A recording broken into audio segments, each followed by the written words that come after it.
Damos gracias a nuestro Dios, hermano, por estar aquí y poder sentarnos frente a la palabra.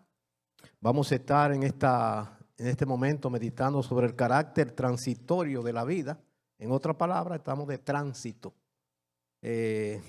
Somos extranjeros y peregrinos.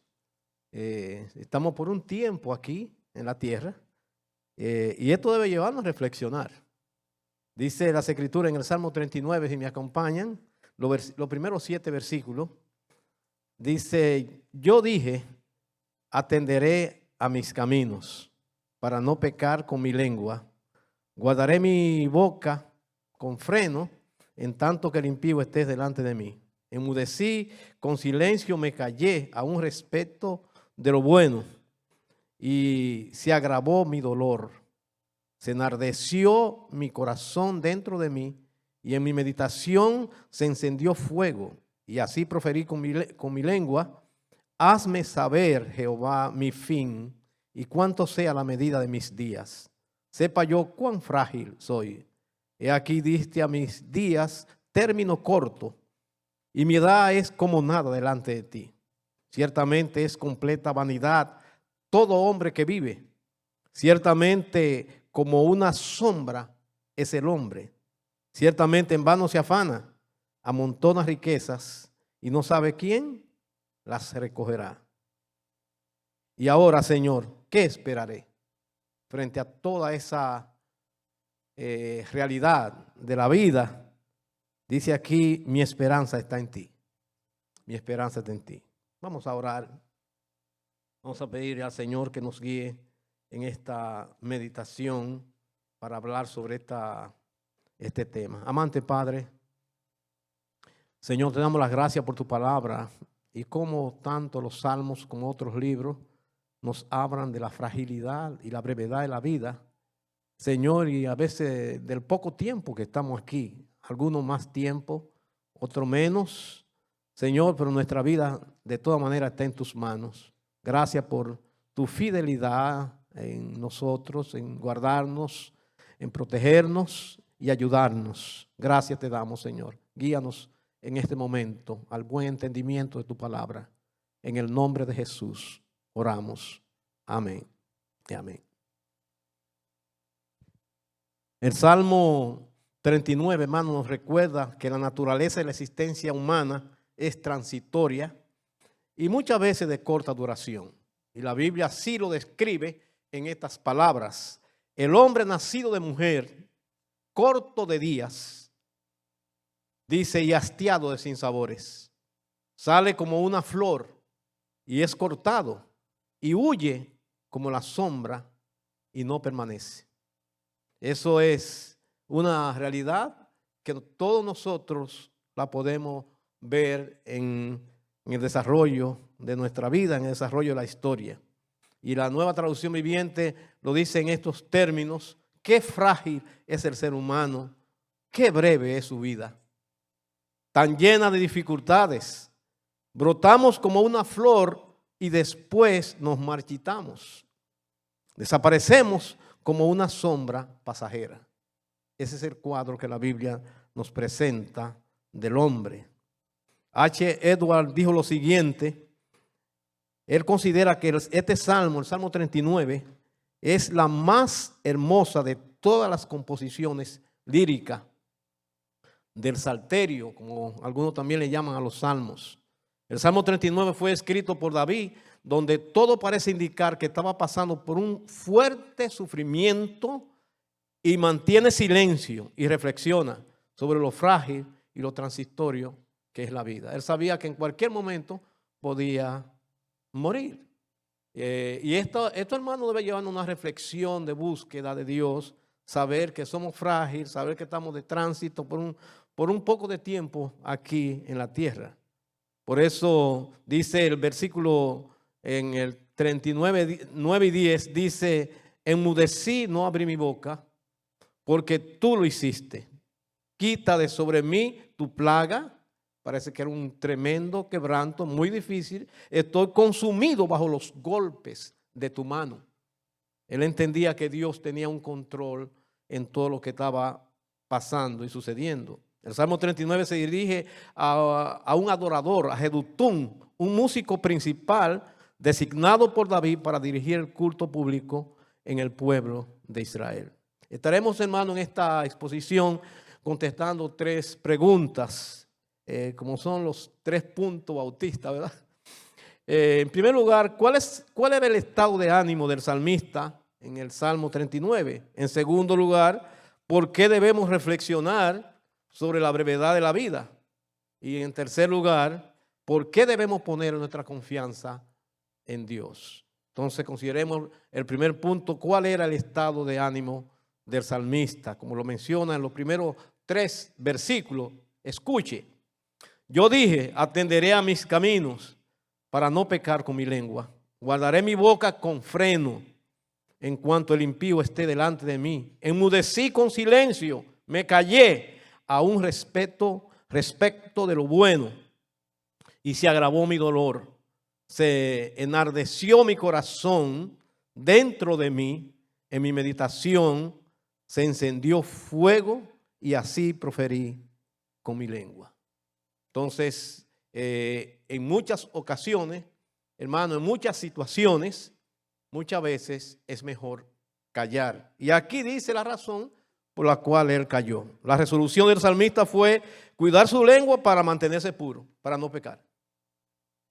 Yo dije, atenderé a mis caminos para no pecar con mi lengua. Y hay otra versión que lo dice en otras palabras sencillas. Dice, yo había propuesto cuidar mi conducta y no pecar con mis palabras. El salmista está decidido a callar, hermano. Muchas veces es mejor callar. En Levítico 10, 1 al 3, encontramos un ejemplo a seguir en esta dirección que estamos exponiendo. Dice la Biblia en Levítico 10, 1 al 3, dice, Nadab y Abiú, hijos de Aarón, tomaron cada uno su incensario y pusieron en ellos fuego, sobre el cual pusieron incienso, y ofrecieron delante de Jehová fuego extraño que él nunca le mandó. Y salió fuego de delante de Jehová y los quemó y murieron delante de Jehová. ¿Sabe más de cuál fue la reacción de su padre?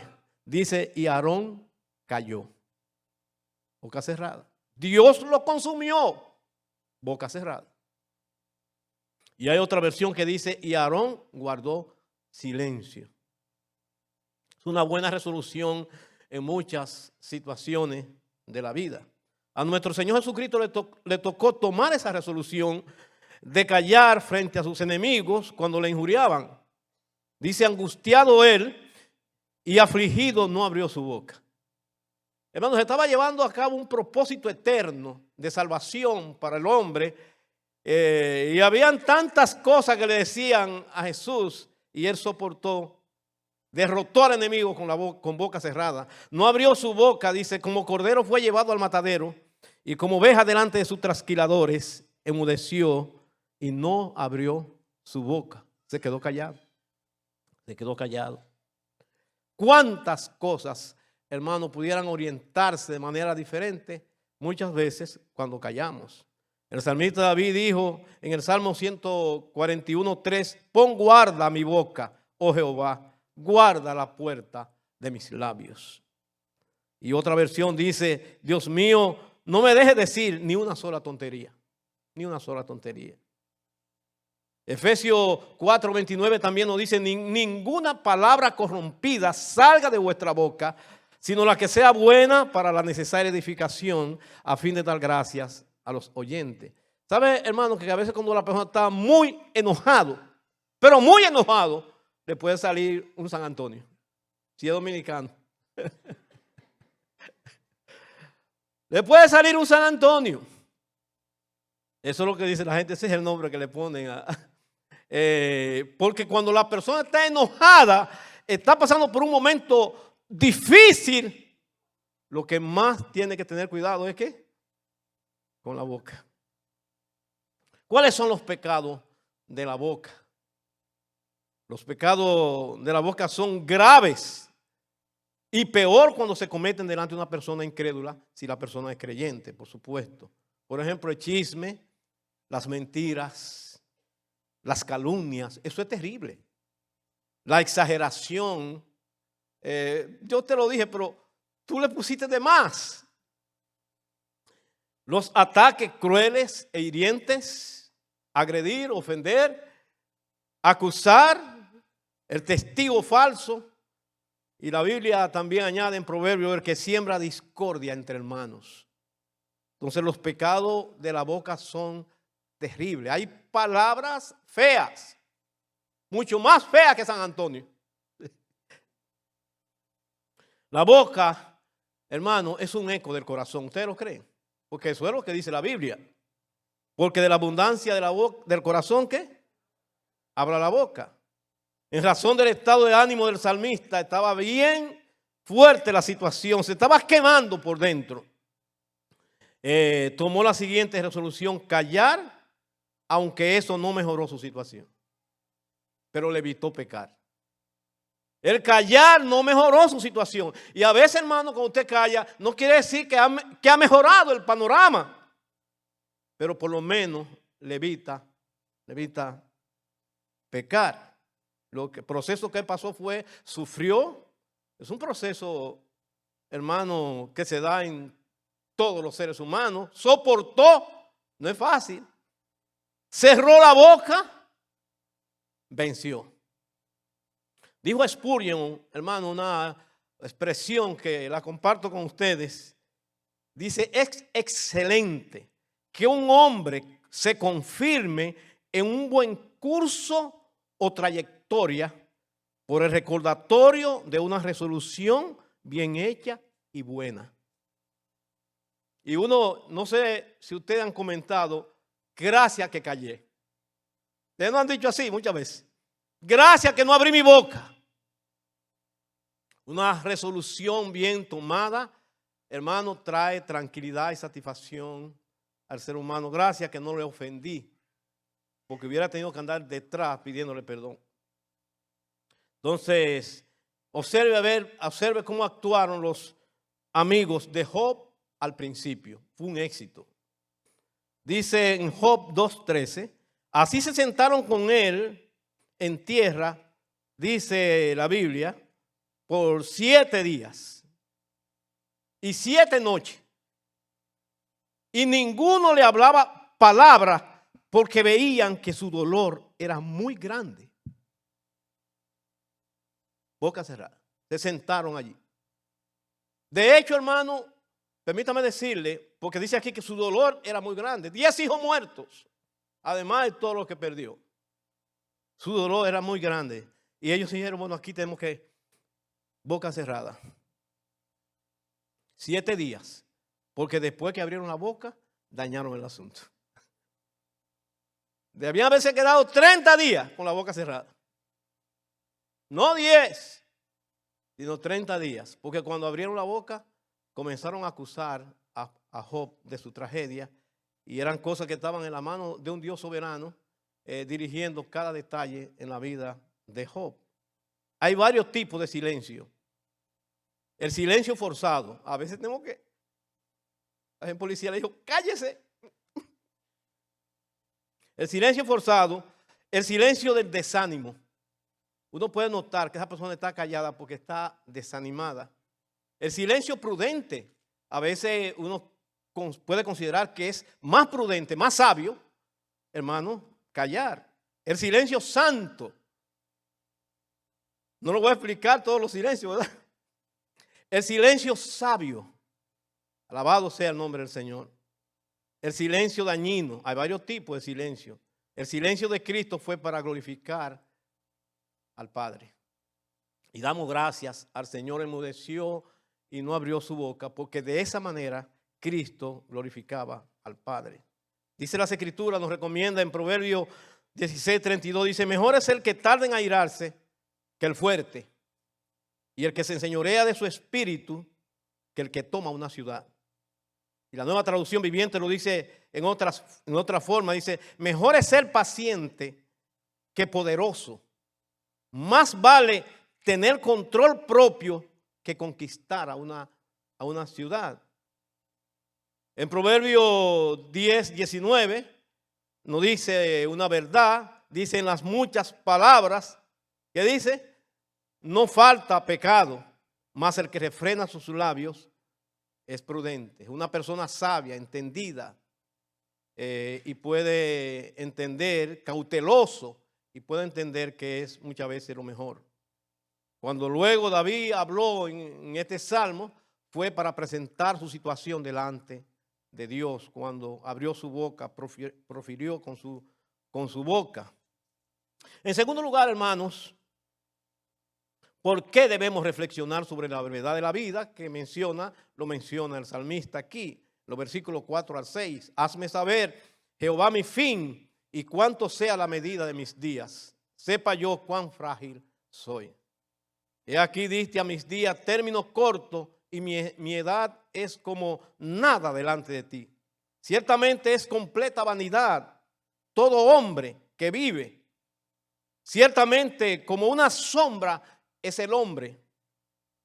Ciertamente en vano se afana, amontona riquezas y no sabe quién las recogerá. La palabra vanidad la vamos a encontrar aquí, digamos, en la que se ilustra que el hombre también es vanidad. La palabra vanidad viene de una palabra, el sentido viene de una palabra hebrea, hebel, que significa soplo, aire, vapor. Lo que significa, mis amados hermanos, que en este mundo, debajo del sol, todo es vanidad, todo puede pasar como el aire, como un vapor, sencillamente. Siempre es útil entonces reflexionar sobre la brevedad de la vida. Dios ampara al hombre extendiéndole su misericordia en razón de que la vida es breve, transitoria. Estamos de paso. Dice el Salmo 78, dice, pues sus corazones no eran rectos con él, hablando del pueblo de Israel, ni estuvieron firmes en sus pactos. Era un pueblo que vacilaba. Pero él, misericordioso, perdonaba la maldad y no lo destruía, que pudo haberlo destruido muchas veces. Y apartó muchas veces su ira y no despertó su enojo, porque si se despierta su enojo, el asunto es serio. Se acordó que eran carne, soplo que va y no vuelve. Por eso tuvo misericordia, porque Dios se acordó. Y luego vamos a meditar en esa palabra donde el salmista dice, recuérdame, Señor, recuérdame, que eso es lo que somos. Dios manda al profeta Isaías a dar voces. Y le dijo, ve, da voces. Bueno, él tuvo que regresar para atrás y preguntarle al Señor, Señor, pero ¿qué voy a decir a voces? Porque yo no voy a salir a vocear así. Dime qué debo decir a voces. Bueno, el mensaje era este. Voz que decía, Isaías 46:8.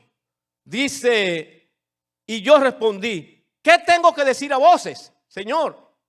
Bueno, aquí está el mensaje. Que toda carne es hierba, hablando del hombre, y toda su gloria como la flor del campo. Dilo a vos esos. La hierba se seca, la flor se marchita, porque el viento de Jehová sopló sobre ella. Ciertamente como hierba es el pueblo. Sécase la hierba, marchítase la flor, mas la palabra de Dios permanece para siempre. Párate por ahí, da voces, da esas voces. ¿Qué es lo que voy a decir, Señor? Bueno, yo lo resumí aquí, que todo hombre es temporal. Eso era lo que debía decir a voces. Que todo hombre es transitorio, está de paso aquí en la tierra. Es un llamado urgente a la reflexión sobre la brevedad de la vida para que el hombre busque a Dios y venga al Señor en fe, en arrepentimiento, buscando de Él cada día. Dice la Biblia en Eclesiastés 7:2-3, mejor es ir a una casa del luto que ir a una casa de banquete. Bueno, pero ¿cuál es la diferencia? Una gran diferencia. Cuando usted va a una casa de luto, ¿cómo está? ¿Verdad? ¿Cómo está una persona en la casa del luto? Tranquilo, nadie habla. Ahí no hay bebida, ni a veces ponen una agüita por ahí. pero todo el mundo está tranquilo. En la casa del banquete, ¿qué pasa en la casa del banquete? Hay un gran contraste. Bueno, en la casa del banquete hay alegría, risa, a veces hasta música. Pone la gente por ahí. Dice, mejor es ir a la casa del luto que ir a la casa del banquete. Es mejor porque la Biblia sabe lo que es mejor. Dice, porque en aquello es el fin de todo hombre y al que vive lo hará reflexionar en su corazón. Eso no va a pasar en la casa del banquete. Pero hermano, a mí no hay quien me diga que cada vez que usted va a la casa del luto, o sea, cuando muere alguien, usted está reflexionando. Yo vi un pariente mío una vez, se murió un jovencito, lo mataron en una bodega aquí en Lawrence, y el pariente mío fue a la funeraria. Yo también fui, pero yo vi al pariente mío allá sentado atrás. Yo estaba por ahí también, pero estaba observando el cuadro de aquel servicio funeral. Él estaba así. Y yo me di cuenta que estaba reflexionando. Estoy hablando del hijo mío. Un amigo de él, lo mataron. Y él vio a ese joven allá y yo lo vi reflexionando. Nunca lo había visto reflexionando. Lo veía así que miraba para allá y como que reflexionaba y yo no podía entrar en su mente para saber qué era lo que estaba pasando en su mente. Ver un amigo jovencito que lo mataron en una bodega. Dice la Biblia que va a la casa del luto, reflexiona. Y yo sé que él estaba reflexionando, hermano, sobre lo corto que puede ser la vida. Un muchacho de quizás de algunos 20 y pico de años, casi contemporáneo al hijo mío. Yo no quería mencionar el nombre, hermano, pero tuve que mencionarlo. MacArthur dijo, las personas pasan como las plantas bajo el soplo del viento abrasador. Así pasamos. Y alguien comentó, un pensador bíblico comentó, dijo lo siguiente: el libro de Proverbios nos anima a cultivar la sabiduría para asegurar una vida terrenal plena en una búsqueda de Dios de todo corazón. Voy a repetir este pensamiento, esta idea, esta premisa. El libro de Proverbios nos anima a cultivar la sabiduría para asegurar una vida terrenal plena en una búsqueda de Dios de todo corazón. Por eso dice en el Salmo 90 lo siguiente: la fuerza de tu furia nadie ha llegado a conocerla. Es tan grande tu enojo como el temor que nos inspira. Y sigue el versículo diciendo, enséñanos a pensar cómo vivir, que nuestra mente se llene de sabiduría. Enséñame a pensar cómo vivir, que nuestra mente se llene de sabiduría. Y otra persona comentó también, tenemos que evaluar el uso de nuestro tiempo a la luz de la brevedad de la vida. Pensar con claridad y seguir actuando con firmeza. Por eso el salmista dijo en el 39:4, hazme saber mi fin.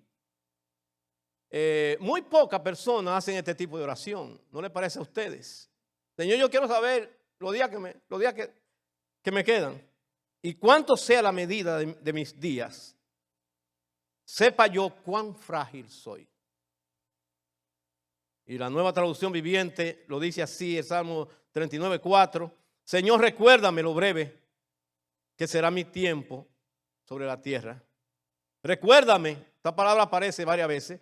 Recuérdame que mis días están contados y cuán fugaz es mi vida. Recuérdame eso. Usted sabía que sus días están contados, ¿verdad? Uno va a vivir un poquito más, pero hay otros que van a vivir un poquito menos. Recuérdame, tráeme a la memoria, tráeme a mi mente esa gran realidad. La vida es corta y frágil sin importar cuánto vivamos. Sepa yo cuán frágil sois. Las escrituras, hermano, nos describen nuestra naturaleza, porque a veces como que nosotros se nos olvida. En Isaías 64:8 dice, ahora pues Jehová, tú eres nuestro Padre, nosotros barro, y tú el que nos formaste. Así que obra de tus manos somos todos nosotros. ¿Qué es lo que somos? Barro. Barro. Cuando pensamos en el barro, hermano, yo siempre tengo que recordar lo que pasaba con la olla de barro, que hacían una habichuela extraordinaria. Como que la olla de barro, ¿qué dicen las personas mayores aquí? Que han cocinado. ¿Cuánto han cocinado en olla de barro? Mire, tenemos gente aquí que han cocinado en olla de barro. Ya eso no se usa. Porque ¿sabe cuál era el problema de la olla de barro? Que ponían la habichuela y a veces hasta se le olvidaba que las habichuelas estaban puestas. Cuando venía la olla de barro se había roto. Sí, mi hermano, porque el barro, bueno, quién sabe si ahora hay metodología más que lo puedan hacer más resistente. El barro es frágil. Esa es nuestra naturaleza. Esa es nuestra naturaleza. Dice, tú eres nuestro Padre. Nosotros, ¿qué? Barro. Nosotros barro. Eso es lo que somos. Es bueno que tengamos este entendimiento porque esto nos va a ayudar, hermano, a vivir y avanzar en la vida. Si entendemos que la vida es frágil y transitoria, debemos vivirla de la manera siguiente. Pudieran haber más. Yo puse algunas razones. Debemos de aprovechar al máximo nuestro tiempo aquí en la tierra para hacer el bien. ¿Les parece a ustedes? Debemos de servir al Señor a toda capacidad. Debemos de vivir para su gloria en cada oportunidad. La vida es frágil, podemos en cualquier momento, el barro, ¡pam!, la olla se rompió. Y debemos de vivir sabiamente, entonces, cada día. Enséñanos a entender la brevedad de la vida para que crezcamos en sabiduría, dice el Salmo 90:12 en la Nueva Traducción Viviente. Recuérdame, ayúdame a tenerlo siempre presente para aprovechar al máximo mi vida terrenal para servir y glorificar a Dios. Y creo que la descripción que hace la Biblia de nosotros, los seres humanos, que hace del hombre, debe ponernos a pensar. Yo pretendo que este sermón lo ponga a usted a pensar. Y lo ponga a pensar porque este sermón yo pretendo predicarlo en algún funeral. Para que usted piense, para que pensemos. Todo mortal es como un suspiro. Sus días son fugaces como una sombra. Todo mortal. Y a veces tenemos muchos planes. Hermanos, la gente echa muchos planes, pero mantenga que mi vida puede en cualquier momento pasar a la presencia del Señor. Dice también Santiago 4:14, porque ¿qué es la vida? Ciertamente es neblina que aparece por un poco de tiempo y luego se desvanece. ¿Cuántos de ustedes han vivido la experiencia de la neblina? Yo estoy seguro que la mayoría, ¿verdad? Yo he ido a lugares, hermano, por ahí, por esos campamentos, New Hampshire, hermanos, que andábamos manejando y no veíamos. Literalmente teníamos que ir despacio porque estaba enneblinado, eso que no se veía. Era moviéndonos, mirando ahí al frente nada más. Pero llegó el sol, hermano, y se fue la neblina. Eso es nuestra vida. ¿Qué es nuestra vida? Neblina. Bueno, el que conoce la neblina, no tengo que dar más explicación. También en el Salmo 95, son como sueños. ¿Qué es un sueño? Como la hierba que crece en la mañana florece y crece, a la tarde es cortada y se seca. En el Salmo 99 dice, porque todos nuestros días declinan a causa de tu ira, acabamos nuestros años como un pensamiento. Usted sabe lo rápido, hermano, que pasa un pensamiento. Pensamiento es algo así. ¿Cuántos pensamientos le han pasado por su mente aún estando usted aquí sentado en la iglesia? Nuestra vida es como un pensamiento. Eso es lo que describe la Biblia. Primera de Pedro 1, 24 al 25 dice, porque toda carne es como la hierba. Vuelvo otra vez al tema. Y toda la gloria del hombre como la flor de la hierba. Como a Isaías le tocó vocear en las calles. La hierba se seca, la flor se cae, mas la palabra del Señor permanece para siempre. Por eso que la Biblia nos recomienda en Amós 4:12, prepárate para venir al encuentro con tu Dios. En tercer lugar, hermano, ¿por qué debemos poner nuestra esperanza en Dios? Dice el Salmo 39:7, y ahora, Señor, ¿qué esperaré? Mi esperanza está en ti. Pero hay una versión, hermano, que lo dice en estos términos que me fascinó. Dice, siendo que esto es así, ¿qué cosa? La vida. Siendo que la vida es neblina, una sombra, un pensamiento como la flor del campo. Siendo que esto es así, porque es así. No es así, hermano. Dios mío, ¿qué es lo que puedo esperar? Y el salmista dice, en ti he puesto mi esperanza. En ti he puesto mi esperanza. Porque la vida es frágil, pasajera, temporal. Porque la vida es vanidad, es como un vapor. Porque estamos por un poco de tiempo, tenemos que estar a cuentas con Dios. Entonces, hermano, debemos estar preparados para la muerte, debemos estar preparados para la venida del Señor. El Señor nos ha salvado para que le sirvamos y para que le glorifiquemos. Entonces, podemos decir que de este mundo terrenal, hermano, no vamos a encontrar propósito, significado ni satisfacción. En nada. En nada. En nada. A veces al principio hay como una emoción. Por ejemplo, vamos a poner una gente que diga, que dice en su corazón, yo quiero ir a un crucero. Eso es lo más, sería lo más grande para mí, sería mi sueño ir a un crucero. Bueno, hubo uno que fue a un crucero y se cayó en el agua. Yo creo que todavía lo andan buscando. Para Dios mostrarnos que en esta vida, hermano, esta vida no tiene, no podemos encontrar propósitos, significados, satisfacción, en nada. Porque todo, ¿qué, hermano? Pasa. Todo es vanidad, todo es perecedero, estamos de tránsito, todo se queda, todo perece, para que pongamos, hermano, nuestra esperanza en algo más firme, en alguien, en Dios, porque para siempre, dice la Biblia, ¿qué? Son su misericordia. Hay dos versículos, hay otros versículos que también nos motivan a poner nuestra confianza en Dios. Dice la Biblia en Colosenses 1:27, dice, a estos también se propuso dar a conocer cuál es la gloriosa riqueza de este misterio entre las naciones, que es Cristo en ustedes, ¿qué? La esperanza de gloria. Y lo dice en otra versión así, Dios decidió darle a conocer este plan tan grande y maravilloso para todas las naciones, que es el siguiente: Dios envió a Cristo para que habiten ustedes y les dé la seguridad de que van a compartir el poder y la gloria de Dios. Entonces la palabra enséñanos también aparece en el Salmo 25:5. Enséñame en tu verdad. Enséñame. Enséñame porque tú eres mi Dios y mi salvación. En ti pongo mi esperanza todo el día. Nuestra esperanza debe estar fundada, hermano, en la fidelidad de Dios.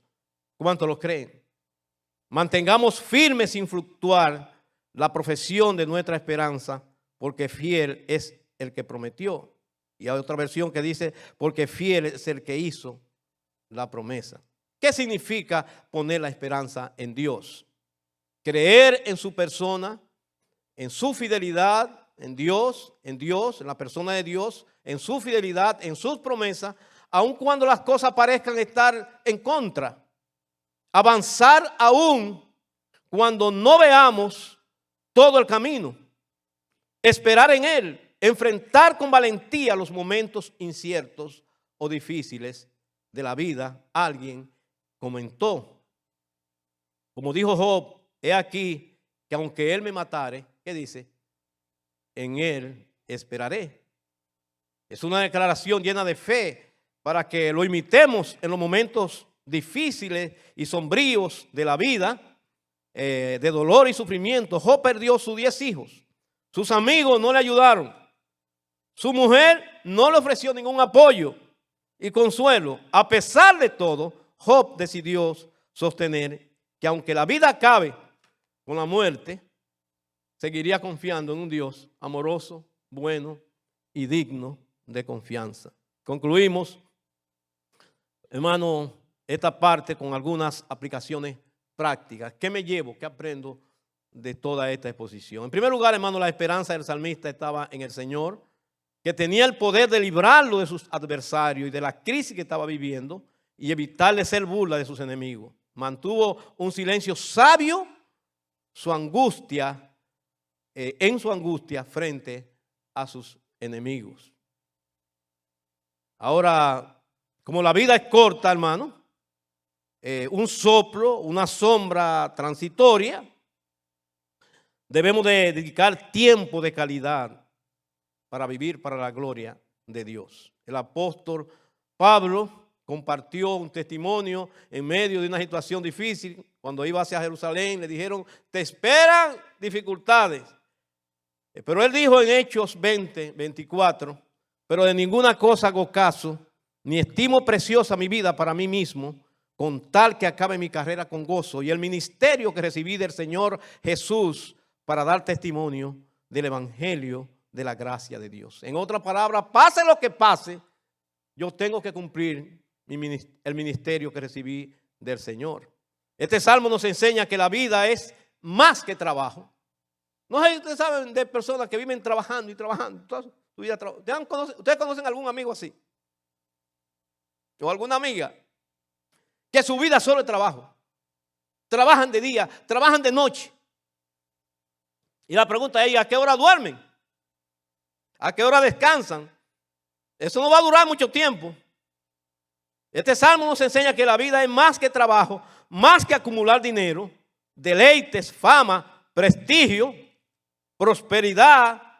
Es poner nuestra esperanza en Dios, hermano, y buscarle de todo corazón. Recuérdame mi fragilidad, mi temporalidad. Recuérdame la importancia de poner mi confianza en ti y venir a Cristo en arrepentimiento y fe, que es el fundamento de nuestra esperanza. Colosenses 1:2, que es Cristo en vosotros, la esperanza de gloria. 1:27. Que Dios, que el Señor nos ayude, mis amados hermanos, y que aprendamos y veamos que esa descripción que da la Biblia es para que le busquemos, para que nos preparemos, digamos, preparemos nuestro corazón para vivir para Él y entender que, hermano, que todo se queda, todo pasa y que lo más importante es poner nuestra confianza y nuestra esperanza en Dios. Vamos a orar y darle gracias al Señor. Reflexione, hermano. Aprovechemos para reflexionar sobre su vida, sobre tu vida, que dicen muchas veces hasta los médicos, que dicen que a veces le dan a uno diagnósticos difíciles. Ponga su vida en la mano del Señor. Cuando los médicos le digan lo que sea, dígale, Señor, mi vida está en tus manos, como dijo el salmista, en tus manos están mis tiempos. Padre, gracias te damos por tu palabra. Recuérdanos, ayúdanos a aprender a través de estas realidades que la vemos, que la vivimos. Y cuán frágil, cuán corta puede ser la vida. Algunos viven más, otros menos tiempo, pero lo bueno es que nuestra vida está en tus manos. Ponga su vida en las manos del Señor. Tómanos, Señor, en tus manos y ayúdanos a seguir adelante confiando en ti, poniendo nuestra esperanza y nuestra confianza en ti. en el nombre de Jesús.